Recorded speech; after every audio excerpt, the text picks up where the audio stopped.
Welcome back headlines اپنے جانی خبروں میں شامل کریں گے تفصیلات آپ کو بتائیں کہ صدر مملکت ڈاکٹر عارف علوی کی زیر صدارت اجلاس ہوا. اجلاس میں آل پاکستان مغز بان و مغز فروش ایسوسی ایشن کے صدر ندیم قاسمی اور اعلیٰ حکام نے شرکت کی ہے. صدر مملکت ڈاکٹر عارف علوی کا کہنا تھا کہ شہد کی پیداوار اور معیار میں اضافے کے لیے مغزبانی کے جدید طریقے اپنائے جائیں. مغزبان افراد کی استعداد کار میں اضافے سے شہد کی پیداوار اور معیار میں اضافہ لایا جا سکتا ہے. حکومت مغزبانوں کی حوصلہ افزائی اور آسانی کے لیے کامیاب جوان پروگرام کے تحت قرض دے گی. مغزبانی کی ترقی کے لیے نیوٹک اور ٹیوٹا جیسے تربیتی اداروں میں اعلیٰ درجے کی تربیت فراہم کی جائے گی. پاکستان کی آب و ہوا اور نباتات اعلیٰ معیار کے شہد کی تیاری کے لیے موزوں ہیں.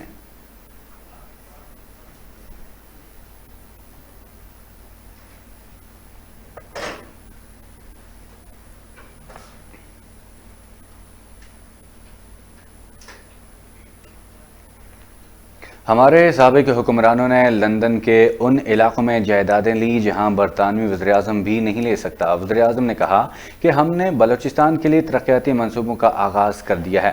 2.5 سالوں میں 3300 کلومیٹر سڑکوں کے منصوبے بنے اور ان پر کام شروع کیا گیا ہے. وزیراعظم عمران خان کا کوئٹہ میں تقریب سے خطاب کرتے ہوئے کہنا تھا کہ ہم نے بلوچستان کے لیے ترقیاتی منصوبوں کا آغاز کر دیا ہے. 2.5 سالوں میں 3300 کلومیٹر سڑکوں کے منصوبے بنے اور ان پر کام شروع کیا گیا. گنگا رام نے لاہور میں ہسپتال بنایا. ساری دنیا کی معترف ہے. دنیا ان کو یاد کرتی ہے جو انسانیت کے لیے کچھ کرتے ہیں. وزیراعظم نے کہا کہ جب 2013 میں ہماری خیبر پختونخوا میں حکومت میں آئی تو وہ دہشت گردی سے سب سے زیادہ متاثر تھا. پولیس کے 500 جوان شہید ہو چکے تھے. پولیس مایوسی کا شکار ہو گئی تھی. ہمارے مخالف کہتے تھے کہ کدھر ہے خیبر پختونخوا اور نیا پاکستان. پھر ہمیں کے پی کے میں 2018 کے الیکشن میں 2/3 اکثریت ملی. 2/3 اکثریت اس لیے ملی کہ وہاں غربت میں کمی آئی. وزیراعظم کا کہنا تھا کہ UNDP کی رپورٹ کے مطابق کے پی میں سب سے تیزی سے غربت کم ہوئی. UNDP کے مطابق انسانوں پر سب سے زیادہ سرمایہ کاری کے پی میں ہوئی. سابق حکمرانوں کو تنقید کا نشانہ بناتے ہوئے وزیراعظم عمران خان کا کہنا تھا کہ ہمارے حکمرانوں نے لندن کے امیر ترین علاقوں میں جائیداد برطانوی وزیراعظم بھی جگہ نہیں لے سکتا. ان کا کہنا تھا کہ ماضی میں بلوچستان پر وہ توجہ نہیں دی گئی جو دینی چاہیے تھی، اس لیے یہ صوبے پیچھے چلا گیا. ماضی میں جو علاقے نظر انداز کیے گئے ان پر کام کر رہے ہیں.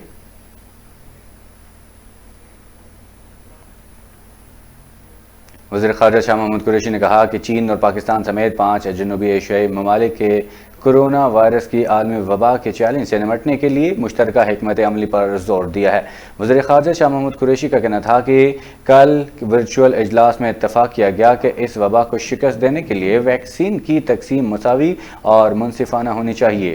وزیر خارجہ نے کورونا وائرس کی وبا کے خلاف عالمی تعاون میں عالمی ادارہ صحت کے اہم کردار کی بھرپور حمایت کا اعلان کیا. ان کا مزید کہنا تھا کہ اجلاس کے شرکاء نے ایک خطہ ایک شاہراہ کے حوالے سے تعاون میں اضافے، عالمی وبا کی روک تھام اور تجارت کے خوش اسلوبی سے جاری رکھنے، صنعتی اشیاء کی فراہمی کے سلسلے کو مستحکم رکھنے، اقتصادی بحالی اور عوام کی زندگیوں میں بہتری لانے کے عمل میں تیزی لانے کے لیے اپنی سرحدوں کو کھولنے کے بارے میں اتفاق کیا گیا. جبکہ چین نے اقتصادی تعاون اور اشتراک عمل میں اضافے کے ذریعے شریک ممالک کی معیشتوں کو کورونا وائرس کی وبا کے اثرات سے نمٹنے میں مکمل تعاون پر اتفاق کیا.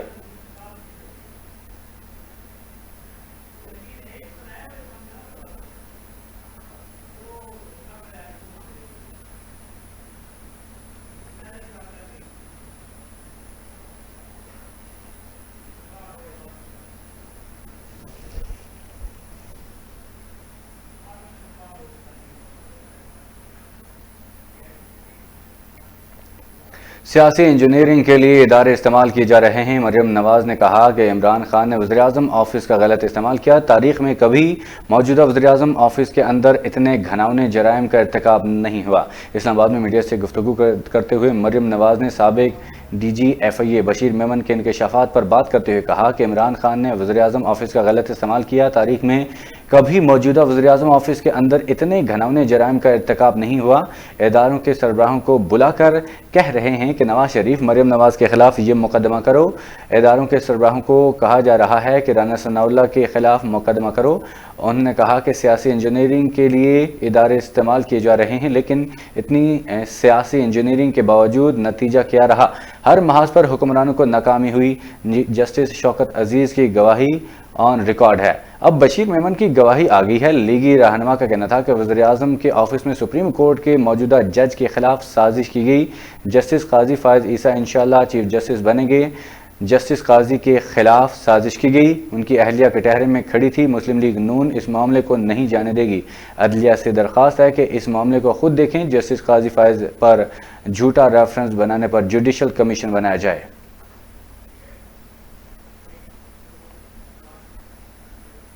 بجلی کی قیمت 68 پیسے کم ہونے کا امکان۔ نیپرا کے مطابق سینٹرل پاور پرچیزنگ ایجنسی نے بجلی کی قیمت میں 61 پیسے فی یونٹ کمی کی درخواست کی تھی۔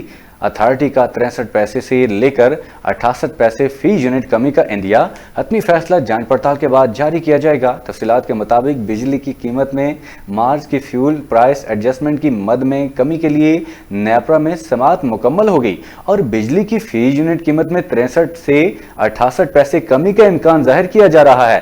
نیپرا کے مطابق سینٹرل پاور پرچیزنگ ایجنسی نے بجلی کی قیمت میں 61 پیسے فی یونٹ کمی کی درخواست کی تھی، تاہم اتھارٹی نے تمام سٹیک ہولڈرز کو سننے کے بعد 63 پیسے سے لے کر 68 پیسے فی یونٹ کمی کا عندیہ دیا اور اتھارٹی تمام ڈیٹا کی جانچ پڑتال کے بعد تفصیلی فیصلہ جاری کرے گی۔ سینٹرل پاور پرچیزنگ ایجنسی کا کہنا تھا کہ مارچ میں پانی سے 19.42، کوئلے سے 30.50، فرنس آئل سے 2.62% پیداوار کی گئی۔ ایٹمی ذرائع سے پیدا بجلی کی قیمت 1 روپیہ 2 پیسے فی یونٹ رہی۔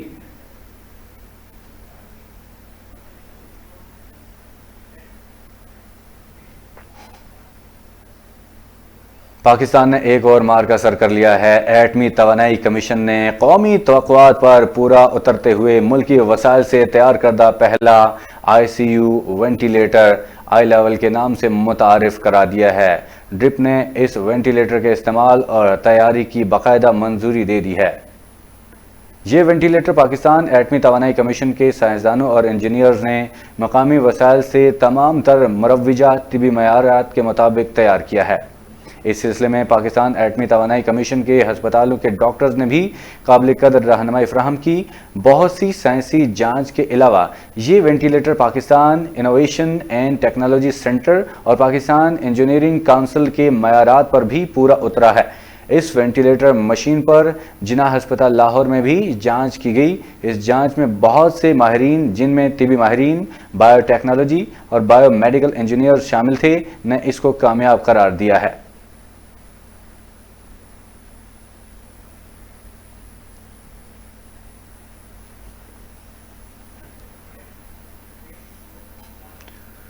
وزیراعظم عمران خان اور بل گیٹس کے درمیان ٹیلی فونک رابطہ۔ کرونا وبا، پولیو کے خاتمے کی مہم، صحت، ترقیاتی امور اور موسمیاتی تبدیلی پر تبادلہ خیال کیا گیا۔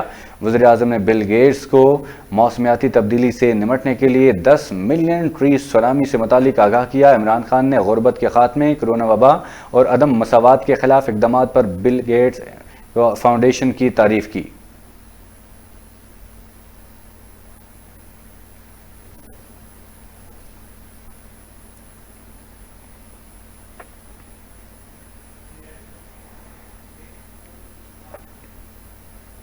چمن بلوچستان کے شہر قلعہ عبداللہ کے بازار میں پولیس کی گاڑی کے قریب دھماکہ ہوا ہے، جس میں ایک اہلکار کے شہید ہونے کی اطلاعات ملی ہیں۔ تفصیلات کے مطابق قلعہ عبداللہ کے بازار میں ہونے والے دھماکے میں 5 افراد کے زخمی ہونے کی اطلاعات ہیں، جنہیں ہسپتال منتقل کر دیا گیا ہے۔ بم موٹر سائیکل میں نصب کیا گیا تھا۔ پولیس کی بھاری نفری نے موقع پر پہنچتے ہوئے علاقے کو گھیرے میں لے لیا ہے۔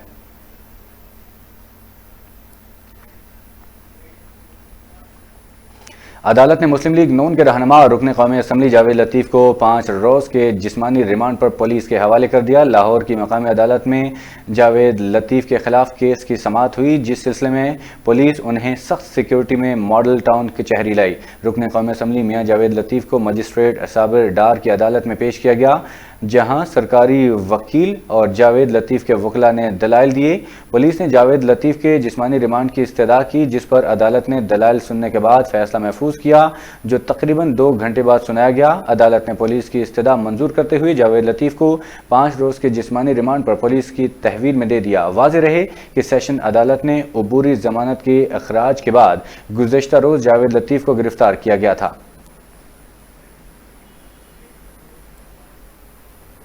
National command and operation centre نے ملک بھر میں کرونا وائرس کی تیسری لہر میں شدت کے پیش نظر شہر و ضلع کی سطح پر 2 ہفتوں کے لاک ڈاؤن کی ہدایات جاری کر دی ہیں۔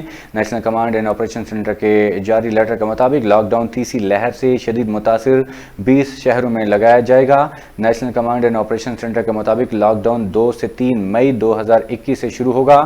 NCOC کے جاری خط کے مطابق درج ذیل 20 شہروں، ان میں راولپنڈی، اسلام آباد، لاہور، ملتان، فیصل آباد، گوجرانوالا، بہاولپور، حیدرآباد، پشاور، دیر لوہر، مردان، مالاکنڈ، چارسدہ، سوات، سوابی، مظفر آباد، سندھیتی، پونچھ اور باغ سے شہر شامل ہیں۔ NCOC نے ministry of industries and production سمیت operation branch, planning branch, TTQMA کو جاری خط نمبر 812 کے مطابق ضروری منصوبہ بندی کرنے کی ہدایت جاری کر دی ہیں۔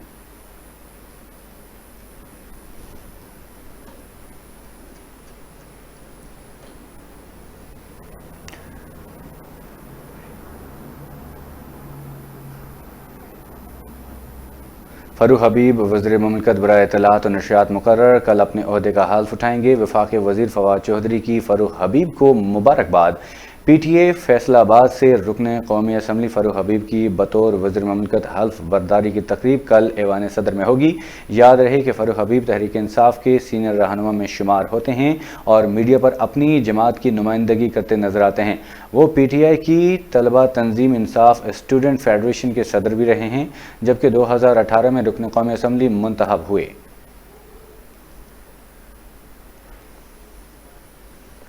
مشیر برائے احتساب و داخلہ شہزاد اکبر کے بعد وفاقی وزیر قانون فاروق نسیم نے بھی FIA کے سابق بشیر میمن کے الزامات مسترد کر دیے ہیں۔ کہا کہ بشیر میمن سے جسٹس قاضی فائز عیسیٰ سے متعلق کوئی بات نہیں ہوئی۔ فاروق نسیم کا سماجی رابطے کی ویب سائٹ پر جاری اپنے بیان میں بشیر میمن کے الزامات کو بے بنیاد قرار دیتے ہوئے کہا کہ شہزاد اکبر اور بشیر میمن کبھی میرے آفس نہیں آئے۔ اعظم خان ایک مرتبہ قانونی اصلاحات پر بات کے لیے میرے آفس آئے تھے۔ ان کا کہنا تھا کہ وزیراعظم عمران خان، اعظم خان یا شہزاد اکبر نے مجھے کبھی نہیں بتایا کہ انہوں نے بشیر میمن سے جسٹس عیسیٰ سے متعلق کوئی بات کی ہو۔ یاد رہے کہ گزشتہ روز وزیراعظم کے مشیر برائے احتساب شہزاد اکبر نے بھی FIA کے سابق سربراہ کے الزامات کی تردید کر دی تھی۔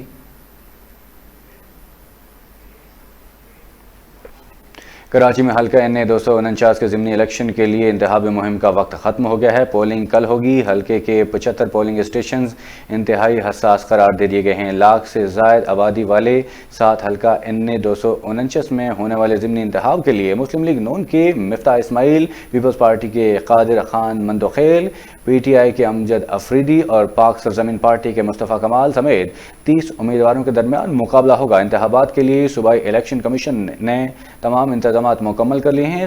3.5 لاکھ بیلٹ پیپرز چھاپے گئے ہیں۔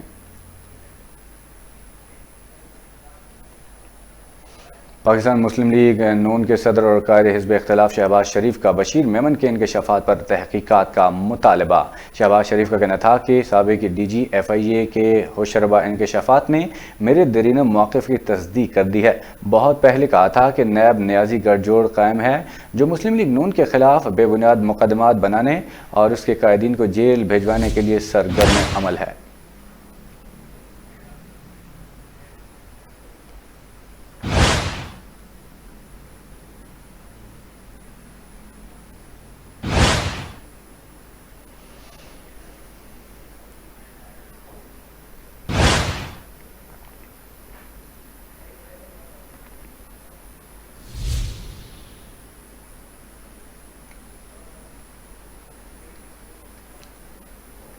آزاد کشمیر انتخابات مسلم لیگ نون کا پیر سے امیدواروں کے انٹرویو کرنے کا فیصلہ۔ نون لیگ کا پارلیمانی بورڈ 5 روز مسلسل امیدواروں کے انٹرویوز کرے گا۔ آزاد کشمیر انتخابات مسلم لیگ نون نے پیر سے امیدواروں کے انٹرویوز کرنے کا فیصلہ کر لیا۔ نون لیگ کا پارلیمانی بورڈ 5 روز مسلسل امیدواروں کے انٹرویوز کرے گا۔ صدر مسلم لیگ نون شہباز شریف نے پیر سے جمعہ تک انٹرویوز مکمل کرنے کی ہدایت جاری کر دی ہیں۔ پارلیمانی بورڈ انٹرویوز مکمل کر کے حتمی ناموں کو الیکشن ٹکٹ جاری کرے گا۔ ذرائع کے مطابق پارلیمانی بورڈ کے انٹرویوز میں نائب صدر مسلم لیگ نون مریم نواز بھی شرکت کریں گی۔ آزاد جموں و کشمیر مسلم لیگ نون کے ٹکٹ کے لیے 198 خواہش مند میدان میں ہیں۔ آزاد جموں و کشمیر کے 45 حلقوں کے لیے امیدواروں کو ٹکٹ جاری کیے جائیں گے۔ پہلے میرپور، پھر پونچھ اور پھر مظفر آباد ڈویژن کے امیدواروں کو انٹرویوز کیا جائے گا۔ حتمی امیدواروں کے ناموں کی منظوری شہباز شریف اور نواز شریف سے لی جائے گی۔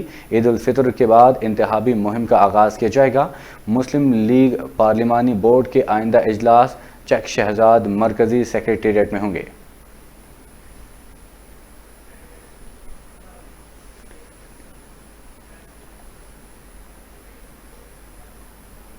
اسلام آباد ہائی کورٹ نے الیکشن کمیشن کو فریال تالپور کے خلاف نااہلی کیس کی سماعت سے روک دیا۔ عدالت کا ای سی پی او دیگر فریقین سے جواب طلب۔ اسلام آباد ہائی کورٹ کے چیف جسٹس اطہر من اللہ نے حکم امتناع جاری کیا۔ فریال تالپور کے وکیل فاروق ایچ نائک نے درخواست میں موقف اپنایا کہ الیکشن کمیشن نے ہمیں سنے بغیر نااہلی کیس بحال کیا۔ 8 فروری کو دوبارہ درخواست آنے پر الیکشن کمیشن نے کیس دوبارہ کھول دیا۔ عدالت نے استدعا کی ہے کہ الیکشن کمیشن کو 8 فروری کا فیصلہ کالعدم قرار دے کر کارروائی سے روکا جائے۔ اسلام آباد ہائی کورٹ نے جواب طلب کرتے ہوئے کیس کی مزید سماعت 28 مئی تک ملتوی کر دی۔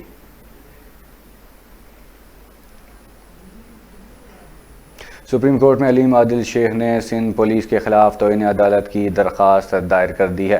علیم عادل شیخ درخواست میں موقف اختیار کیا کہ عدالت قرار دے چکی ہے کہ سیاسی مقدمات میں دہشت گردی کی دفعہ نہیں لگ سکتی۔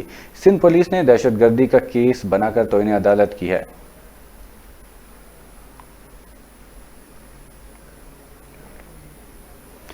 محکمہ اوقاف پنجاب نے کورونا کیسز کی زیادہ شرح والے 14 اضلاع میں مزارات کی بندش میں توسیع کر دی ہے۔ محکمہ اوقاف کی جانب سے جاری نوٹیفیکیشن کے مطابق لاہور، بہاولپور، قصور، بھکر، ڈیرہ غازی خان، گوجرانوالہ، جھنگ، ملتان، شیخوپورہ، رحمیار خان، راولپنڈی میں محکمہ اوقاف کے زیر انتظام تمام مزارات اب 17 مئی تک بند رہیں گے۔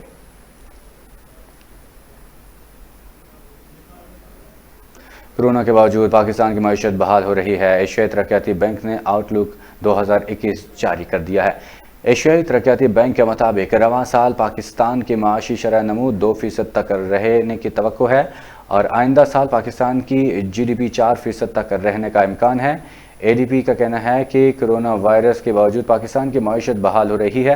2021 میں صنعتوں کی پیداوار میں اضافے کا امکان ہے جبکہ مینوفیکچرنگ اور تعمیراتی شعبے میں بڑھوتری دکھائی دے رہی ہے۔ ریٹیل اور ٹریڈ شعبے کی بحالی سے سروسز سیکٹر میں ترقی ہو رہی ہے۔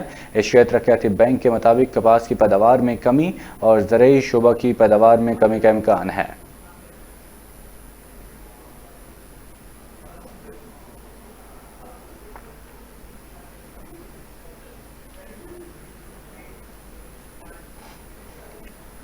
وفاقی دارالحکومت راہزنی چوریوں اور ڈکیتیوں کے چنگل میں پولیس چوروں ڈاکوؤں کے سامنے بے بس دکھائی دینے لگی۔ شہر اقتدار میں چور ڈاکو بے لگام آئے روز ڈکیتیوں سے شہری پولیس کے خلاف پھٹ پڑے۔ شہری گن پوائنٹ پر زیورات، نقدی، موبائل فون جیسی چیزوں سے محروم ہونے لگے۔ عدیل انجم نے ترنول پولیس کو بتایا کہ نامعلوم افراد نے میرے گھر سے 12 لاکھ روپے کے پے آرڈرز، 13 تولے زیورات اور دیگر سامان چوری کر لیا ہے۔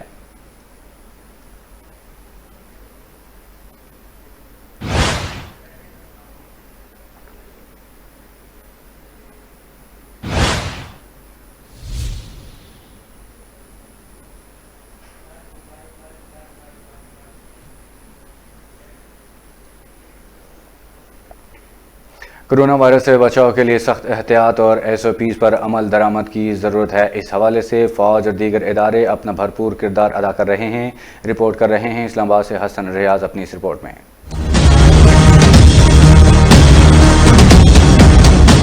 رمضان المبارک میں کرونا وائرس سے بچاؤ کے لیے نئے ایس او پیز جاری کیے گئے ہیں۔ مساجد، بازار، مزاروں کے داخلی دروازوں پر ہینڈ سینیٹائزرز، ماسک کی فراہمی کا اہتمام لازمی قرار دیا گیا ہے۔ ماسک کے بغیر مساجد میں داخلے کی اجازت نہیں ہوگی۔ فرش کو صاف کرنے کے لیے پانی میں کلورین کا محلول بنا کر دھویا جائے گا۔ مسجد میں صف بندی میں نمازیوں کے درمیان 3 فٹ کا فاصلہ رہے گا۔ کھانسی اور بخار کے شکار افراد گھر پر عبادت کریں گے۔ کورونا سے بچاؤ کی ہدایت کو مناسب مقامات پر آویزاں کیا جائے گا۔ بازاروں اور مساجد میں آنے جانے کے لیے الگ الگ راستے اپنائے جائیں گے۔ مساجد، امام بارگاہوں میں صحن یا کھلی جگہوں پر عبادت کا اہتمام کیا جائے گا۔ رمضان میں بازاروں، مساجد، مزاروں، امام بارگاہوں میں لائن کی پابندی یقینی بنائی جائے گی۔ اجتماعی اعتکاف کی بجائے انفرادی طور پر گھروں میں اعتکاف کے لیے جگہ مختص کی جائے گی۔ مساجد میں ہاتھ ملانے، گلے ملنے سے مکمل پرہیز کیا جائے۔ 60 سال سے زائد عمر کے افراد کو قوت مدافعت میں کمی کے باعث کرونا وائرس کا خطرہ زیادہ ہے، اس لیے وہ ویکسین ضرور لگوائیں۔ 50 سال سے زائد عمر کے افراد کے لیے ویکسین کی واک ان سہولت فراہم کی گئی ہے۔ ملک بھر میں ویکسین کے لیے 1200 سینٹرز قائم کیے گئے ہیں۔ اس کے علاوہ گھر سے باہر جاتے ہوئے ماسک کے استعمال کو لازمی قرار دیا گیا ہے۔ سماجی فاصلے کے اصول کے مطابق 2 افراد کے درمیان 6 فٹ کا فاصلہ ہونا ضروری ہے اور ہاتھوں کو بار بار 20 منٹ کے لیے دھوئے جائیں تاکہ کرونا وائرس سے بچا جا سکے۔ حسن ریاض، JNN، اسلام آباد۔ ملک میں کرونا وائرس بے قابو، مزید 201 زندگی نکل گیا۔ اموات کی تعداد 17,530 ہو گئی۔ کرونا کے تصدیق شدہ کیسز کی تعداد 8,10,231 تک جا پہنچی۔ National command and operation center کے تازہ ترین اعداد و شمار کے مطابق کرونا وائرس سے پنجاب میں 8,224، سندھ میں 4,624، خیبر پختونخوا میں 3,201، اسلام آباد میں 675، بلوچستان میں 233، گلگت بلتستان میں 105 اور آزاد کشمیر میں 468 مریض جان سے ہاتھ دھو بیٹھے ہیں، جبکہ گزشتہ 24 گھنٹوں کے دوران 5,292 نئے کیسز رپورٹ ہوئے ہیں۔ اب تک 7,04,494 مریض صحت یاب ہو چکے ہیں۔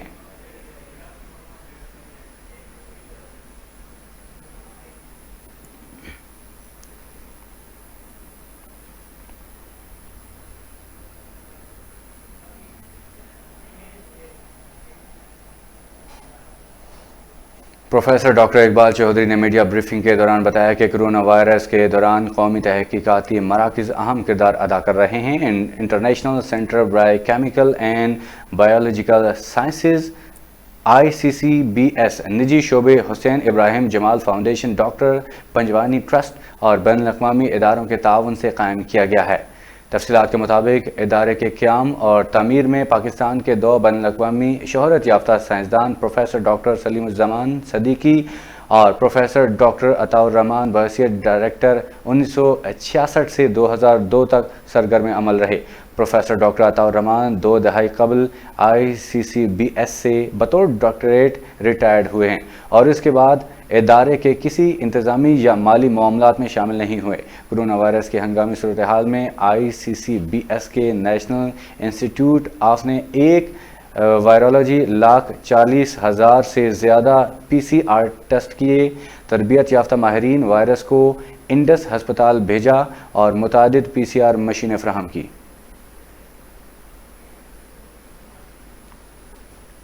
گجرات سابق army chief general retired Raheel Sharif کے بڑے بھائی میجر شبیر شریف شہید نشان حیدر کا یوم ولادت آج عقیدت و احترام کے ساتھ منایا جا رہا ہے۔ تفصیلات کے مطابق شہید میجر شبیر شریف 28 اپریل 1943 کو گجرات میں پیدا ہوئے اور 1964 میں 21 برس کی عمر میں پاک فوج میں شمولیت اختیار کی، جبکہ ان کے والد شریف احمد بھی فوج میں میجر کے عہدے پر فائز رہے۔ میجر شبیر شریف کو 1971 کی پاک بھارت جنگ میں سلیمان کی سیکٹر میں فرنٹیئر فورس رجمنٹ کی ایک کمپنی کو اونچے بند پر قبضہ کی ذمہ داری سونپی گئی تھی، جس پر پہلے ہی بھارتی فوج کا قبضہ تھا۔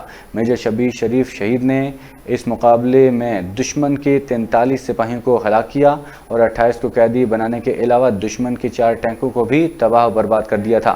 1971 کی جنگ میں 6 دسمبر کو ہیڈ سلیمانی کی حفاظت کے موقع پر دشمن کے ٹینک کا گولہ ان کو لگا اور وہ صرف 28 برس کی عمر میں جام شہادت نوش کر گئے۔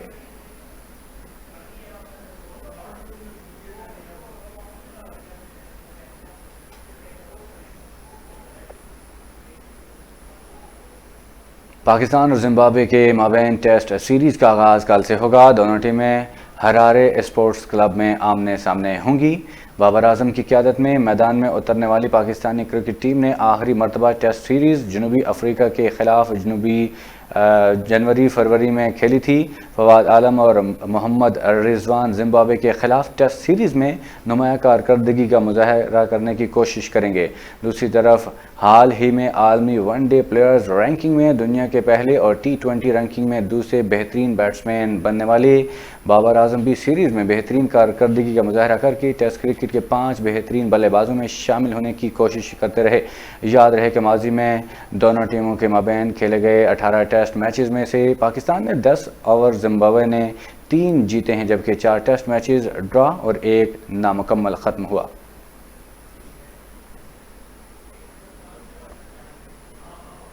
ملک کے اکثر علاقوں میں آج موسم گرم اور خشک رہے گا۔ خیبر پختونخوا کے کچھ علاقوں میں بادل برسنے کا امکان ہے۔ محکمہ موسمیات کے مطابق آج بھی سندھ، پنجاب، بلوچستان سمیت ملک کے بیشتر علاقے گرمی کی لہر کے زیر اثر ہیں۔ جنوبی پنجاب میں بھی موسم شدید گرم رہے گا، جبکہ خیبر پختونخوا میں پشاور، کوہاٹ، سوات میں گرج چمک کے ساتھ بادل برسنے کی توقع ہے۔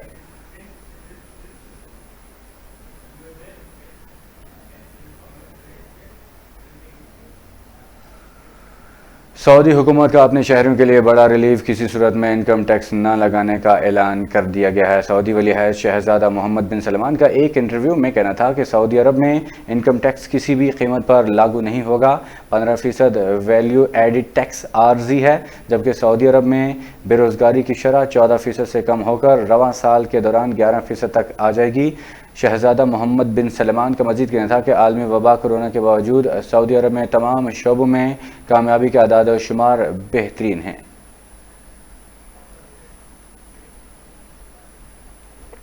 انسانی خدمت کے جذبہ کی ایک اور مثال بھارت میں کورونا وبا کی بگڑتی صورتحال کے باعث مسلمانوں نے مساجد کو ہسپتالوں میں تبدیل کر دیا ہے۔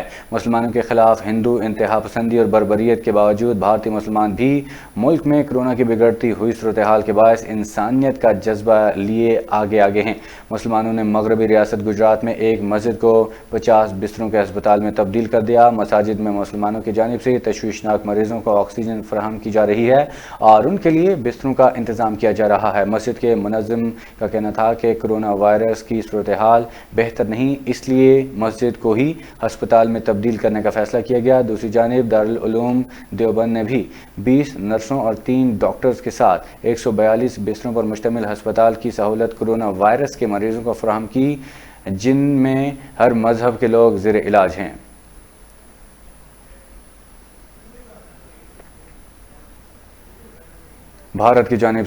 پاکستان کی جانب سے بھارت کورونا سے نمٹنے کے لیے مدد کی پیشکش کو قبول کرنے کے لیے لوک سبھا کے رکن گرجیت سنگھ اوجلا نے بھارتی وزیراعظم نریندر مودی کو باقاعدہ خط لکھ دیا ہے۔ امرتسر سے کانگریس سے تعلق رکھنے والے رکن بھارتی پارلیمنٹ نے وزیراعظم نریندر مودی سے مطالبہ کیا ہے کہ وہ پاکستان کی پیشکش کو قبول کریں اور وہاں کا بارڈر پر آکسیجن کوریڈور قائم کریں۔ گرجیت سنگھ کی جانب سے مودی کو لکھے گئے خط میں مطالبہ کیا گیا ہے کہ امرتسر اور پنجاب کے ہسپتالوں میں آکسیجن کی قلت کے پیش نظر وہاں کا بارڈر پر آکسیجن کوریڈور قائم کیا جائے، جس سے بھارتی پنجاب کے گردواروں، پٹھان کوٹ، بھنڈا، جلندھر، تارن تارر اور دیگر اضلاع میں آکسیجن کی فوری فراہمی یقینی ہو جائے گی۔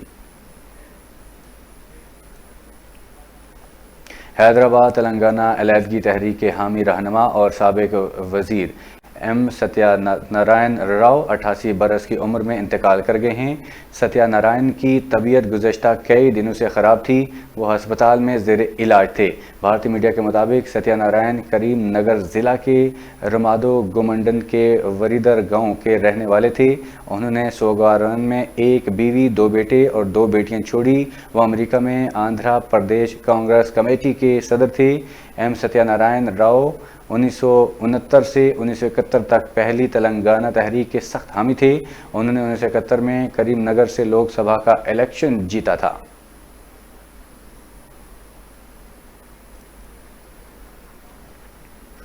شاہدرہ جی ٹی روڈ پر 3 رفتار ٹرک اور موٹر سائیکل میں تصادم، 2 خواتین جہاں بھاگ، 5 افراد زخمی ہو گئے ہیں۔ لاہور میں شاہدرہ جی ٹی روڈ پر تیز رفتار ٹرک کی رکشہ کو ٹکر، 2 خواتین موقع پر دم توڑ گئی ہیں، جبکہ 5 افراد زخمی ہو گئے ہیں۔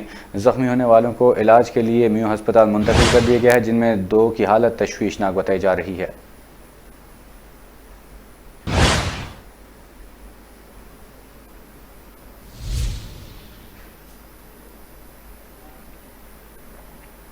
فیصل آباد علی ٹاؤن میں میاں بیوی کے جھگڑے نے ایک اور جان لے لی ہے۔ ساجد نامی شخص کا اپنی بیوی نسرین کے ساتھ جھگڑا ہوا۔ جھگڑے کے دوران ساجد نے اپنی بیوی کو گولی مار دی۔ گولی لگنے سے 38 سالہ نسرین موقع پر ہی دم توڑ گئی۔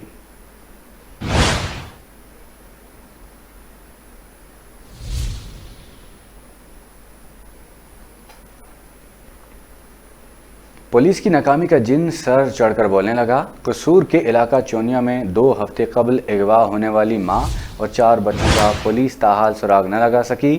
لواحقین کا کہنا تھا کہ FIR درج ہونے کے باوجود مقامی پولیس ابھی تک کوئی سراغ نہیں لگا سکی۔ لواحقین نے الزام عائد کرتے ہوئے کہا کہ ہمیں خدشہ ہے کہ عورت کو فروخت کر دیا گیا ہے، جبکہ بچوں کی زندگیاں بھی غیر محفوظ ہیں۔ حکومت بالا اس واقعے پر نوٹس لے۔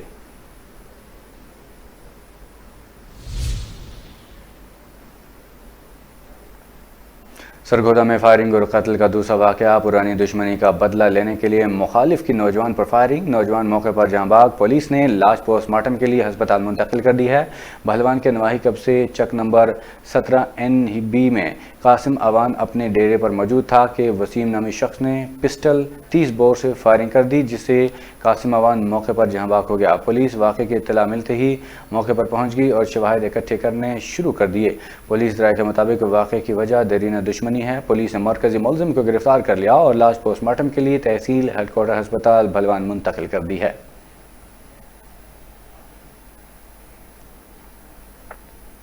جیکب آباد پیسوں کے لین دین پر 2 گروپوں میں تصادم، 15 افراد زخمی ہو گئے ہیں۔ جھگڑے میں لاٹھیوں، ڈنڈوں، اینٹوں کا آزادانہ استعمال کیا گیا، جس سے 15 افراد شدید زخمی ہو گئے ہیں، جبکہ علاقہ میدان جنگ کا منظر پیش کرتا رہا۔ پولیس نے موقع پر پہنچ کر تصادم کو مزید بڑھنے سے روک دیا۔ زخمیوں کو مقامی THQ ہسپتال منتقل کر دیا گیا، جن میں 4 افراد کی حالت تشویشناک بتائی جا رہی ہے۔